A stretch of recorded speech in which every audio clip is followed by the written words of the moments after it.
Meninas, tudo bom? Mais uma aulinha de história então, né? Mais uma videoaula pra gente. E já passei para vocês, né, com relação ao roteiro de estudos sobre o capítulo 6, que fala, na verdade, que eu coloquei sob o título de Revolução Americana, mas que vai ter a mesma definição que o título da apostila de vocês do capítulo 6, que vai abordar, na verdade, sobre a colonização da América do Norte, que seriam as 13 colônias inglesas, né, da América do Norte, e seu processo de emancipação política, ou seja, seria já a sua independência. Por isso que nós definimos como Revolução Americana.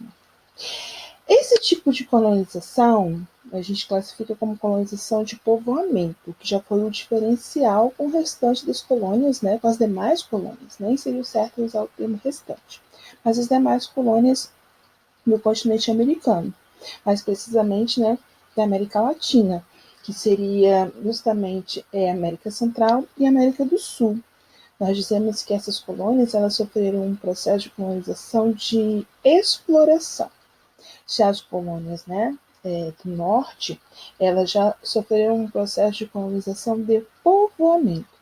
E foi justamente nas colônias do norte, nas 13 colônias inglesas da América do Norte, que surgiu o sentimento de emancipação política e que depois serviu de exemplo para as demais colônias do continente americano. Por isso que nós definimos então aí como Revolução Americana. Pois bem, nós vamos identificar duas causas que levaram, na verdade, à colonização, né, da América do Norte.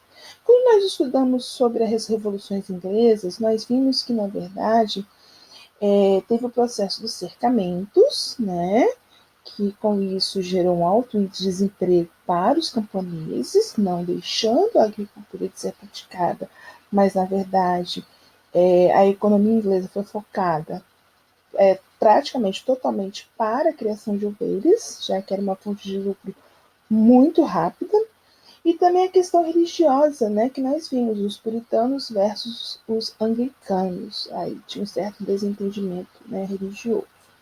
Então, nós classificamos esses dois pontos, essas duas características, né, poderíamos definir assim, como as causas da colonização.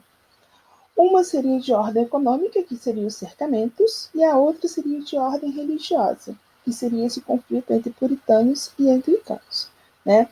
Por isso que aqui eu defini que os cercamentos, né, se consistiu, como nós vimos, na criação de ovelhas para fornecer a matéria-prima, a lã para as manufaturas. Foi a base da economia lá, né, um dos antecedentes, ou melhor, o antecedente da revolução, das revoluções inglesas. E a causa religiosa aí seria então o confronto entre os anglicanos e os puritanos calvinistas ou calvinistas puritanos, vai estar certo da mesma forma. Então o governo inglês teve que encontrar uma solução, vamos assim dizer, para, na verdade, resolver a questão dessa demanda populacional que ali naquele momento poderia gerar, né, algum conflito, algum tipo de guerra interna, tá? Então, aí eles foram deslocados justamente para as 13 colônias da América do Norte, as colônias inglesas da América do Norte, ressaltando que hoje seria, então, que na verdade, os Estados Unidos, tá? Nós então podemos identificar com relação a essas colônias, que depois lá na frente a gente tem um mapa para poder, né, visualizar e ter o melhor entendimento, nós podemos identificar dois tipos de colonização. Né? Eu defini como colônias do centro-norte e colônias do sul. Por que colônias do centro-norte? As 13 colônias elas foram divididas em 3 partes: colônias do norte, colônias do centro e colônias do sul. Só que as colônias centro e norte vão ter as mesmas características, o que vai diferenciar, por assim dizer, das colônias do sul, né?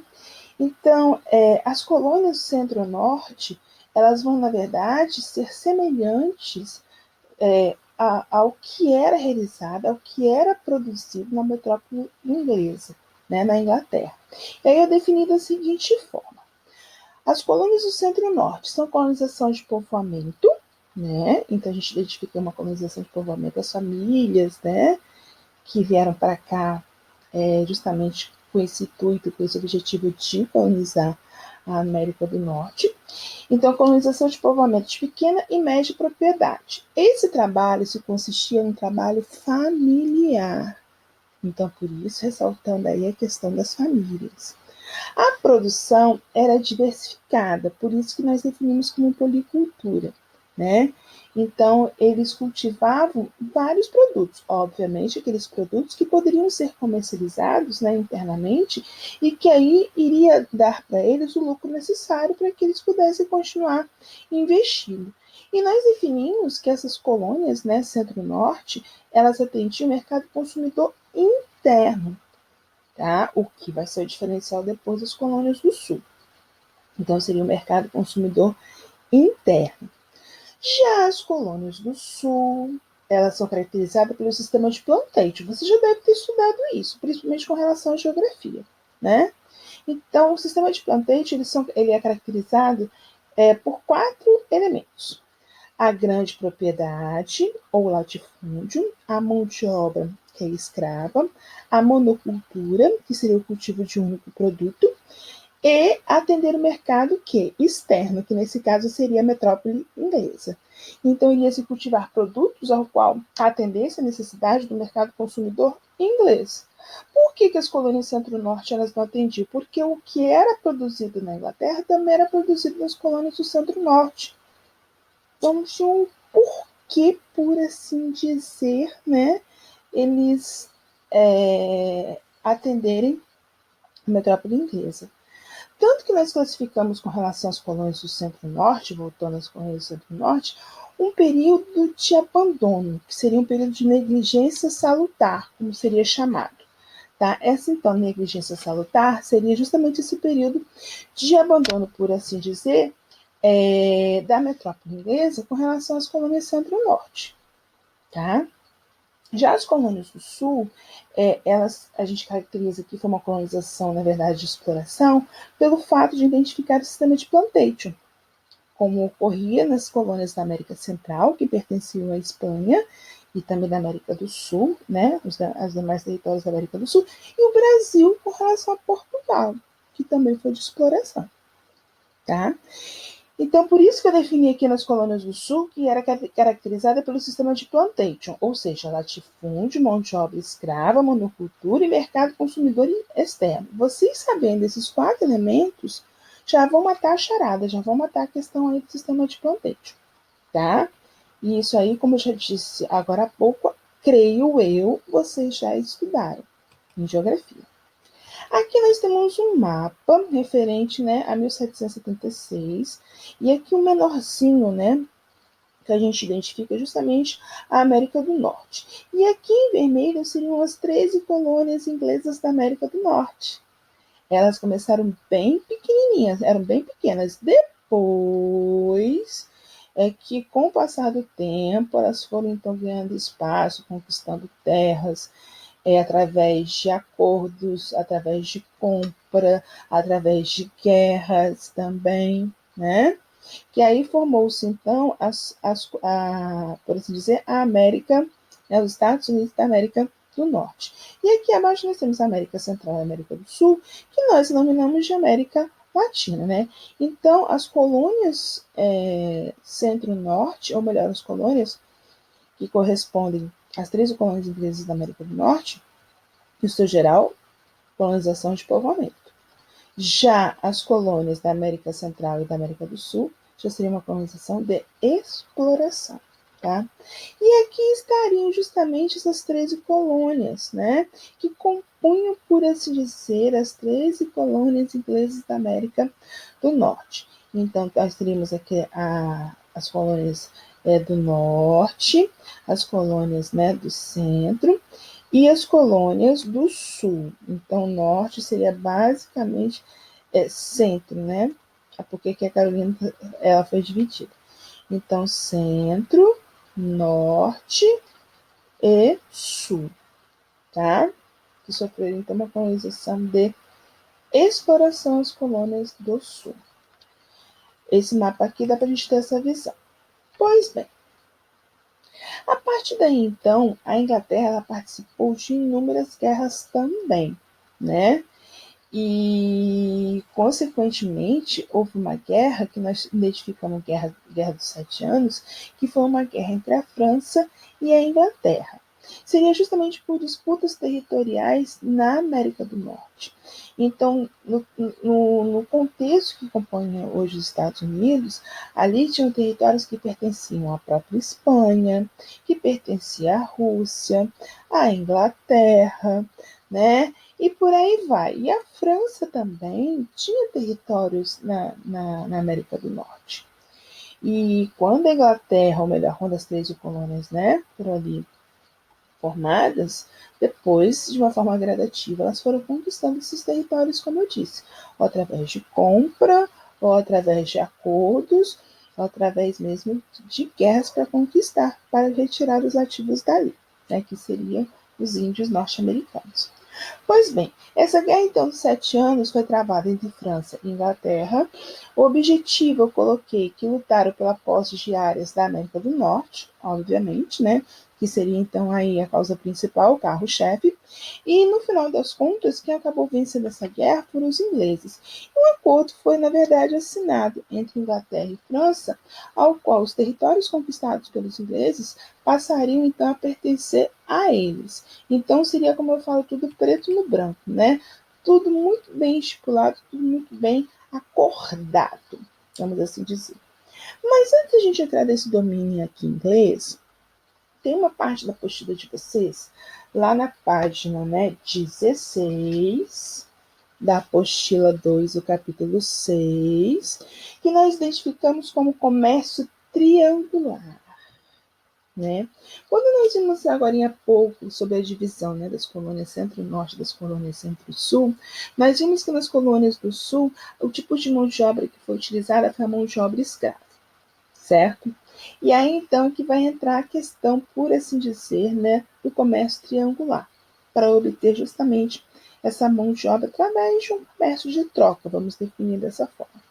Então, lá na página 16, tem uma informação de extrema importância, inbox aqui, como eu falo, ó, inbox, que se consistiria da seguinte forma. Eu vou ler para poder ir explicando para vocês que fica mais fácil também para vocês acompanhar, tá bom? O comércio triangular pode ser descrito simplificadamente como a compra de cana e melado das Antilhas, né? Então seriam justamente as Antilhas, deixa eu aqui definir, essa regiãozinha aqui do mapa de vocês, que está especificado, tá?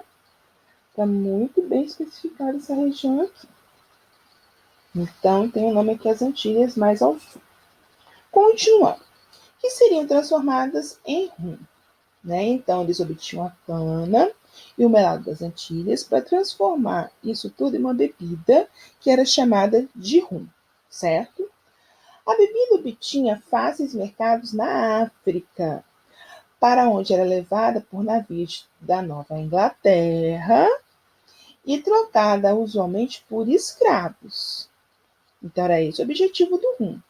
A bebida era trocada no continente africano para se obter o quê? Escravos. Por isso que eu defini que seria um comércio de troca. Esses escravos eram levados para serem vendidos nas fazendas das Antilhas ou nas colônias do sul, que ficariam aqui mais ao sul, ó. Deixa eu identificar aqui para vocês. Aqui, ó. Nessa regiãozinha aqui, tá? Então, continuando aqui. Após a venda, os navios voltavam para a Nova Inglaterra com mais melado e cana para a produção de mais rum, para trocar por mais escravos. Né? Era uma atividade altamente lucrativa, entre outros motivos, por garantir que o navio sempre estivesse carregado de produtos para vender em outro lugar. O comércio triangular também poderia envolver a Europa, para onde os navios levavam açúcar das Antilhas, voltando com os porões repletos de produtos manufaturados. E era uma forma triangular mesmo, ó. Ia-se para as Antilhas, obtinha-se então a cana, né, de açúcar e o melado, voltava então para as colônias do sul, produzia essa bebida que era o rum, levava essa bebida para o continente africano para então trocar, né, pelos escravos, e então retornava para as Antilhas para então fazer a venda, quer dizer, né, seria a venda, vamos assim dizer, definir, desses escravos para os fazendeiros. Então seria realmente um comércio, por assim dizer, triangular. Tá? Para vocês terem uma visibilidade melhor, vai estar lá na página 16, que tem essa informação. E se vocês tiverem interesse, que seria bom também vocês grifarem, tá bom? Continuando aqui, então. A partir daí, né, com a participação da Inglaterra né, na,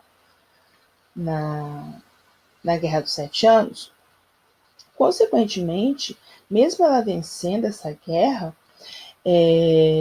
ela teve gastos, teve que investir financeiramente falando. E aí gerou uma certa crise econômica, né, na Inglaterra. E ela tinha que preencher essa lacuna.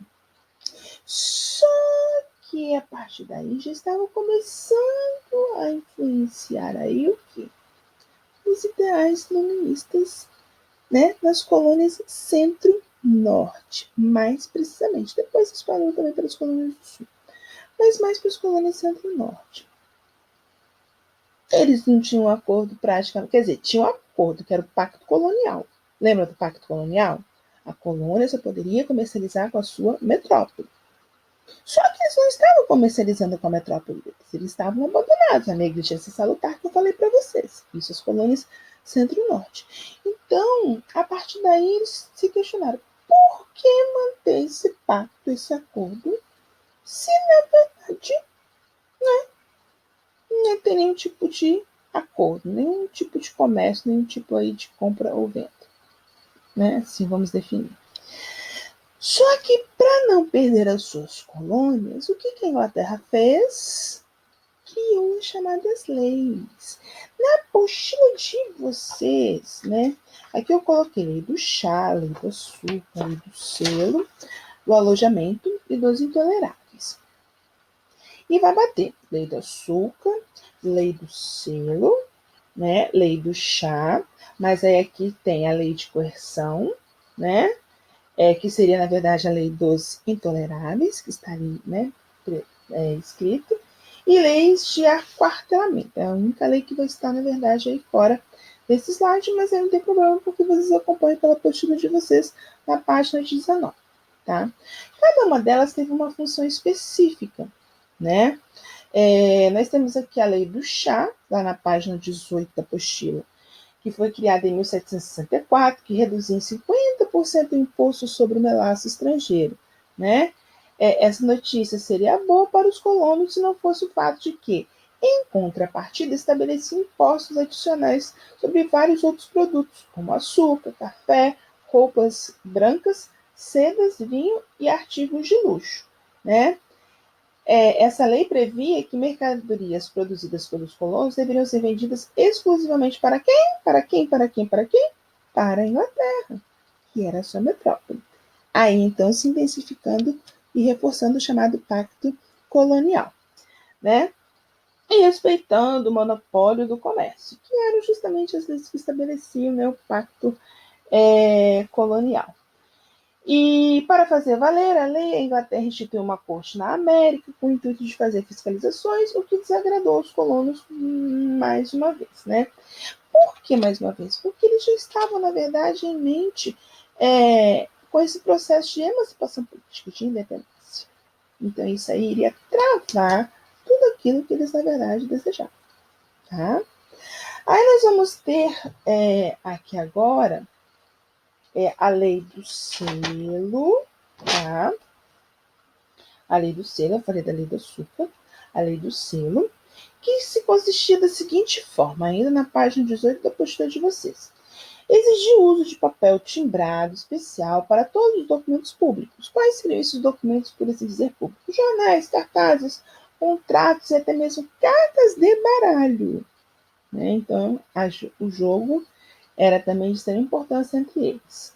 As assembleias coloniais foram convocadas e declararam ilegal a nova lei, após intensos protestos dos colonos que se autodenominaram Filhos da Liberdade. A lei foi revogada pelo parlamento em 1766. Tá? Quando essa lei, na verdade, foi revogada, gerou uma certa insatisfação entre os colonos ingleses. Eles pensaram da seguinte forma: poxa, mais uma lei?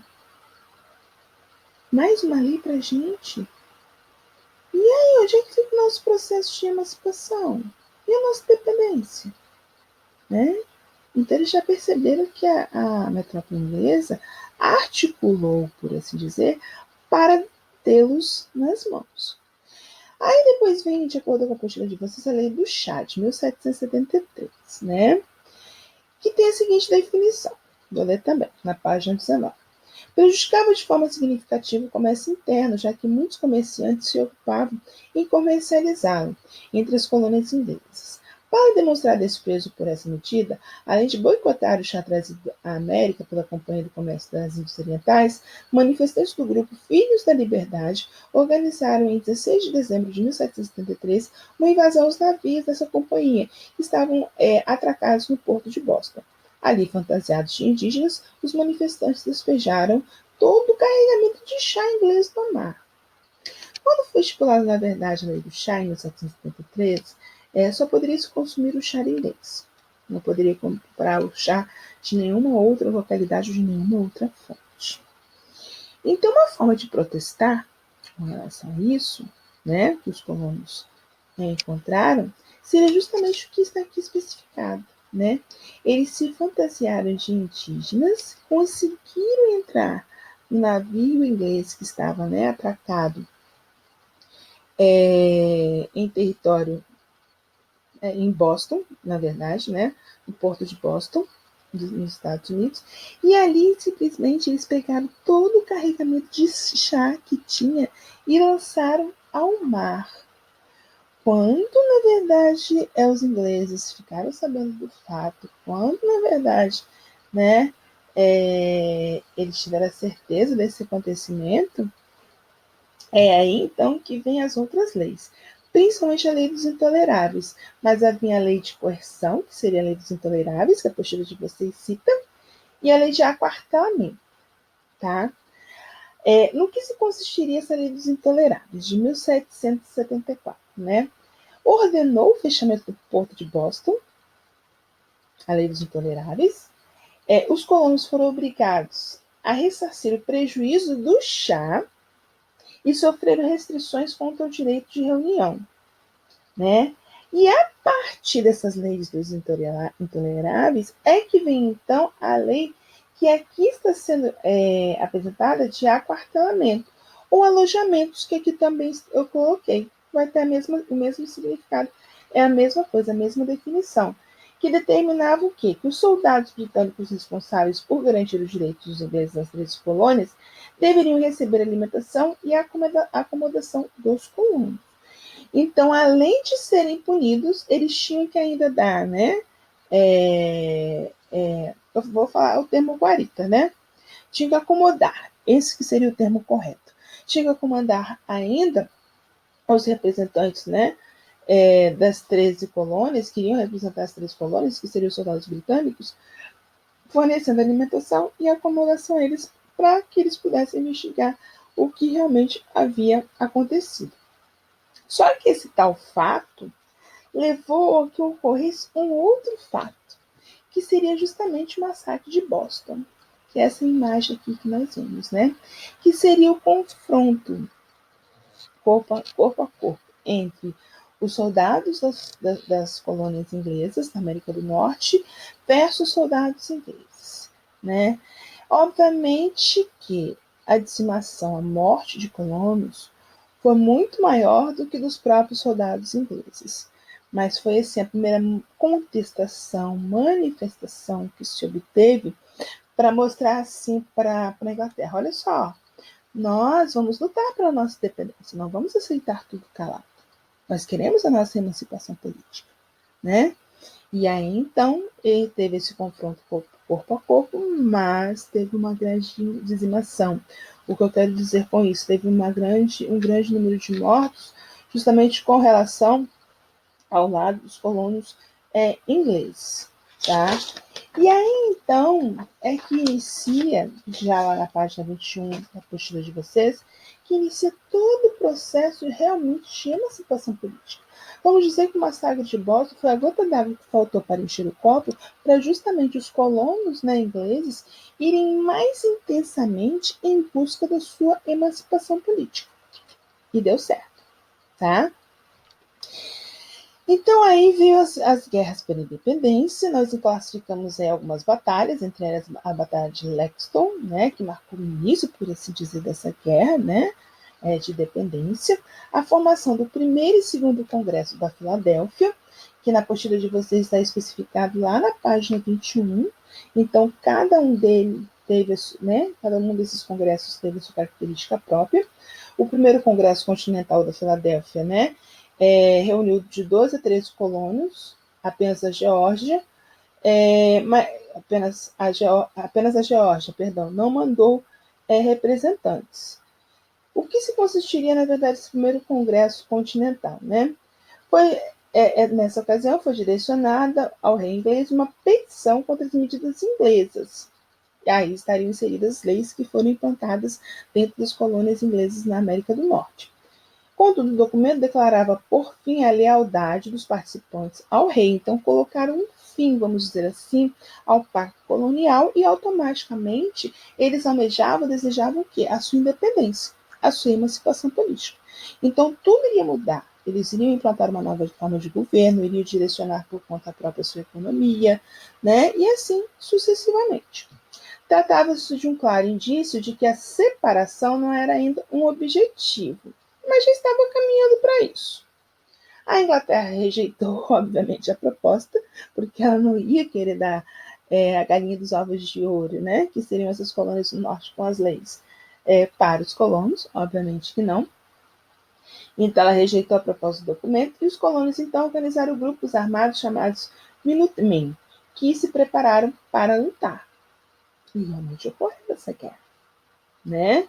E essa guerra teve ainda uma participação teve um aliado, nem foi participação, quer dizer, teve participação também, mas teve um aliado muito forte, que foi a França.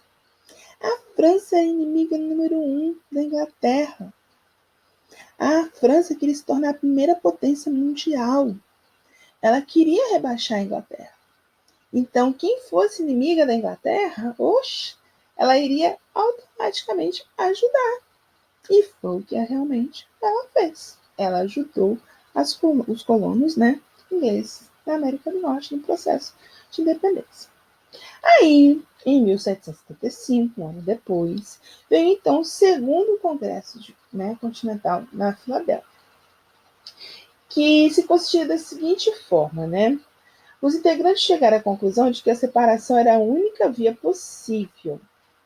Aí, então, a decisão foi tomada no dia 4 de julho de 1776, ano que declara, então, a independência das 3 colônias da América do Norte e a formação dos Estados Unidos da América do Norte, quando foi divulgada a Declaração da Independência. Então, essa Declaração da Independência, que foi justamente a mola mestra para justamente declarar as 13 colônias independentes. E aqui eu coloquei, elaboração da Declaração de Independência, redigida por Thomas Jefferson, Samuel Adams e Benjamin Franklin, né? Que no slide a seguir tem as imagenzinhas deles, tá? E a guerra, então, pela independência durou praticamente, vamos assim dizer, 6 anos, né? Aí vocês vão falar assim, mas professora, não durou tanto tempo. Para nós não foi tanto, porque a gente tem guerras que duraram mais tempo. Por exemplo, a Guerra dos 100 Anos, que durou 116 anos. Mas para eles era algo interminável, né? Obviamente, uma guerra, mortes, inocentes morrendo, civis morrendo, né? Em prol de uma independência, tá? Então, nós vamos ter aqui Samuel Jackson, né? Benjamin Franklin, tá? Esses, então, seriam os líderes, por assim dizer, né? E comandaram esse processo de emancipação política das 13 colônias inglesas. Então, eles tiveram um papel muito importante com relação a isso. Então, veio com a independência, com a declaração das 13 colônias inglesas da América do Norte, né? E veio, então, a ocupação inglesa e também, aí a gente identifica aqui nesse slide, já seria a formação, a fundação da nação, né, norte-americana. E um dos pontos principais aí para essa declaração, ou melhor, para a formação, por assim dizer, né, essa nação norte-americana, seria a Constituição dos Estados Unidos, em 1787, e é a Constituição que prevalece até hoje. Então, nós vamos ter alguns pontos aqui relevantes com relação a essa Constituição. Tipo de Estado: República, né? A República Federativa Presidencialista, então a forma de governo implantada foi a República. As antigas províncias viraram, na verdade, estados, e o sistema de governo que prevaleceu foi o presidencialismo. Eles priorizavam a cidadania, né? Que eu coloquei aqui: assegurar o exercício de direitos políticos e civis. Só que ainda boa parte da população norte-americana estaria excluída: os indígenas, os negros e as mulheres. Tá? E aí, uma parte referente dos ideais iluministas, a tripartição de poderes, né? De Montesquieu, que seria o poder executivo, legislativo e judiciário, que na verdade foi implantado nos Estados Unidos e que prevalece até hoje, né? Aí eu coloquei aqui limites da cidadania para a gente ter esse melhor entendimento. A escravidão dos negros foi mantida, então, né? Então, sendo assim, nem todos tinham uma participação política, mesmo sendo implantada uma república presidencialista, né? O massacre aos indígenas continuou, porque os territórios que eles foram conquistando depois, para a formação definitiva dos Estados Unidos da América do Norte, eles entraram em confronto com os indígenas. Alguns eles compraram de outras metrópoles, como a França, depois a Inglaterra, a própria Inglaterra, né? A Rússia, a Espanha, tá? Então eles foram comprando. A mulher era considerada como um sexo frágil, subordinada ao poder masculino. Isso só veio depois, mais à frente, no século XX, lá por volta de 1921, que seria justamente o voto feminino, fator de âmbito mundial, tá? E aí, assim, a gente finaliza esse conteúdo aí do capítulo 6, ok? Espero ter aí, né, tirado algumas dúvidas que vocês tenham tido de acordo com o roteiro de estudos, tá? Depois eu vou passar as atividades para vocês direitinho, tá? E depois, qualquer dúvida, podem enviar mensagens, né? Que a gente tem lá no Positivo uma parte onde a gente, né, libera para vocês a permissão de mensagens. Então vocês fiquem à vontade para eu poder tirar qualquer dúvida, ok? E até a próxima, né? Um beijo grande para vocês e até a próxima. Tchau, tchau!